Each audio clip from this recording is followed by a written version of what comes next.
4 मई की जो मणिपुर में घटना हुई, जिसमें 2 महिलाओं को नंगे परेड किए गए, उस घटना ने पूरे देश का ध्यान जो है मणिपुर की तरफ आकर्षित किया है।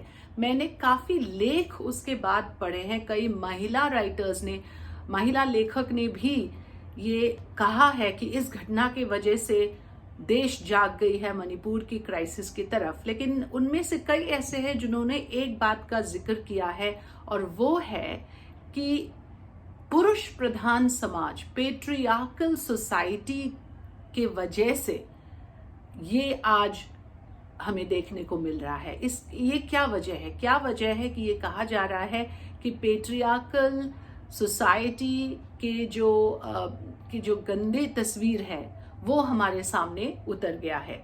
इसी बात को मैं समझाना चाहूंगी कि क्यों ये कहा जा रहा है।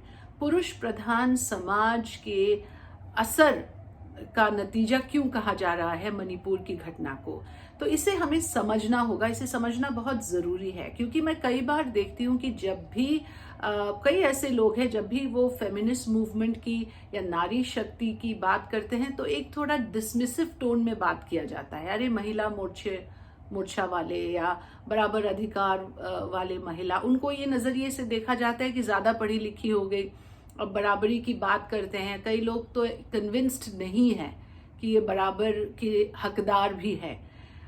ये सब जाहिर हो जाता है। आप कई लोगों से बात करेंगे तो उनकी मानसिकता का पता लग जाता है।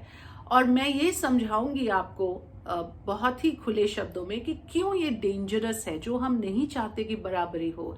क्योंकि पुरुष प्रधान या महिला प्रधान कोई भी एक इस तरह का समाज जिसमें इम्बैलेंस है, जिसमें संतुलन नहीं है, उसके डेंजर्स अभी हमें नजर आ रहे हैं।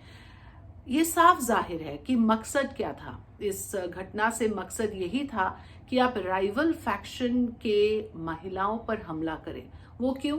वो इसलिए कि महिला को पुरुष के जागीर समझा जाता है, उनकी अधीन समझा जाता है, उनकी वैल्यूड प्रॉपर्टी समझा जाता है। तो आप राइवल के प्रॉपर्टी पर जिस तरह से अटैक करेंगे, उसी तरह से आप उनके महिलाओं पर अटैक करेंगे, ये मैसेज देने के लिए कि we will hurt you where it hurts the most.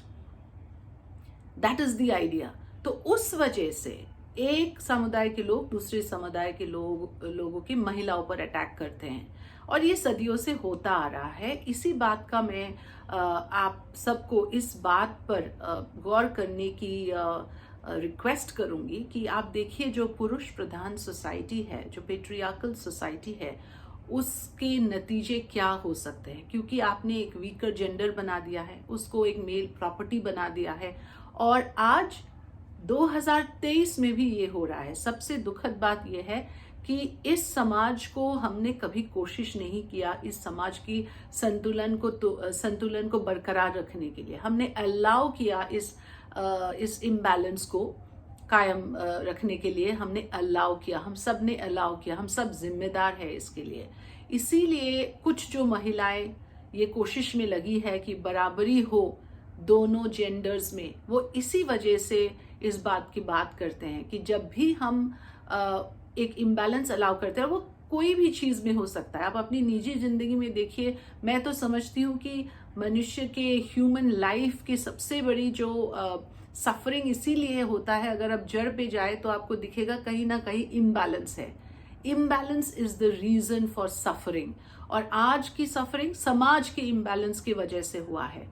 क्योंकि आपने एक पुरुष प्रधान समाज बना दिया है, आपकी मानसिकता में ये बैठ गया है। और मैं महिलाओं को भी जिम्मेदार ठहराऊंगी इस पुरुष प्रधान मानसिकता के लिए। सिर्फ पुरुष ही पुरुष प्रधान समाज में विश्वास नहीं रखते, महिलाएं भी बहुत ज्यादा तादाद में इस पर विश्वास रखते हैं। तो इसको समझने की जरूरत है, और इस मानसिकता के खिलाफ आवाज उठाने की जरूरत है, जो मैं करने की कोशिश कर रही हूँ। Thank you so much. शुक्रिया देखने के लिए। प्लीज शेयर करिए और सब्सक्राइब करिए, क्योंकि जो मैसेज समाज के लिए जरूरी है वो मैसेज हमें जरूर शेयर करना चाहिए। इससे पूरी समाज की भला ही हो सकता है।